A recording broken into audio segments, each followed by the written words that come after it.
we have Prince and Goldilocks, the gorgeous 8-week-old Dalmatians, and we're going to have a look at teaching our puppies all about rewards. We're a big reward-based training school, and we love teaching baby puppies how to learn to take treats from hands, because it's not actually something that's programmed in them.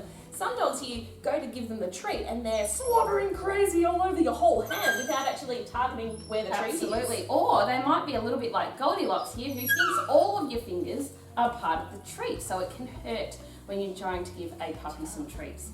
So what we want to do is first of all teach our puppy to follow food. I've got a bit of nice chicken in here, and I'm teaching Goldilocks that she can gently lick that food, and if she gently licks it, she can get access to it. This is a process called luring, so I can teach Goldilocks to follow my hand, beat her nose like a magnet to my hand to follow that treat. And if she's taking it gently, she's getting tiny little pieces of that chicken as a reward. And Prince goes, hey, this is fun too. If Goldilocks started to get a little bit too rough and use her whole teeth on my hands like that, right on cue Goldilocks, I'm going to close my hand into a fist. And what that does is teach her she can't actually grab my fingers, and when she's nice and polite and goes back to licking, Goldilocks, oh, I've got Prince now. Prince is going to demonstrate when he goes back to licking, I can go back and give him access to that treat. Goldilocks. She goes, I want that one now. Two on the one hand. The joys of training two puppies at once. You never know where they're going to go. Oh, look at you guys. Hi. Hi. So important that your puppy learns how to take that treat really nicely and gently from your hand. A fun way to do it is to have a whole heap loaded up into your hand and feeding out treat after treat after treat. And these guys are going, this is a really easy game, a really easy, fun game. And teaching them that our hands have food.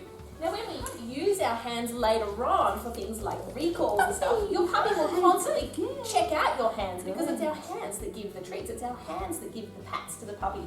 So in a dog's mind, the human hands rock. Absolutely. And we've got some treats. We often like to get puppies to take food off the floor as well. This could be a good way to reset them after we've done some training. So teaching Prince, who I've got here, to pick some food up off the ground, I'll drop it on the ground and point it out, and you can see he's really distracted by my hands because my hands have just been what's delivering the food to him. Hi Goldilocks. And did you so know that food on the ground, and then I'll point it out, and they're too busy watching your fun hands and not sure that there's food on the ground. dogs are the only other species on the planet that understand a human point. Not even a chimpanzee understands a human point properly. These guys are able to follow the track of our eye right through to our fingers, and sometimes at home I'll even use my foot to tap that we've dropped a crust or something on the floor. But this human point, you can see there she goes, she tracked it all the way down and went, hang on, I think that you're pointing to something yummy. That's exactly right. And this is a great skill for a puppy to have, because we want them to be able to take treats in all different kinds of locations and areas when we do their training. Yeah, nice spotting. Good job. So not only food, but we can use toys in our training and play with our puppies too. Playing with toys is a wonderful way to bond with your puppy. Now you can hold the toy and gently play with your puppy with you. This is really important to make sure that 4 feet are left on the ground. We're not trying to hoist puppies up. A lot of people think that that's funny, but it's not really good for their growth and development. We want to play low and slow with puppies, moving the toy like a prey item as well. That sort of haphazard jumping, sometimes that bit of squeaky. Absolutely. And playing like that. So and a little bit of a stop and start too gets them this. really into the game. Stop and start. And then the other one that you've got is where we roll a toy away from us as well, where puppy freezes out. Take her out until you're going to bring her back, Mr. Magic Clever Papa. Good job. Right. The other thing, toys that crinkle. So this is a great little toy that has lots of, it feels like plastic bags in there that make that crinkly noise. Puppies love it. It's easy to chew and it makes noises as soon as they chew on it. Keeping our toys nice and low, as Julia said, but also I like to always have more than one toy when I'm playing with a puppy, because as soon as they go and chase one, I've got a second one to pick up and play. I'm not always grabbing that toy from their mouth.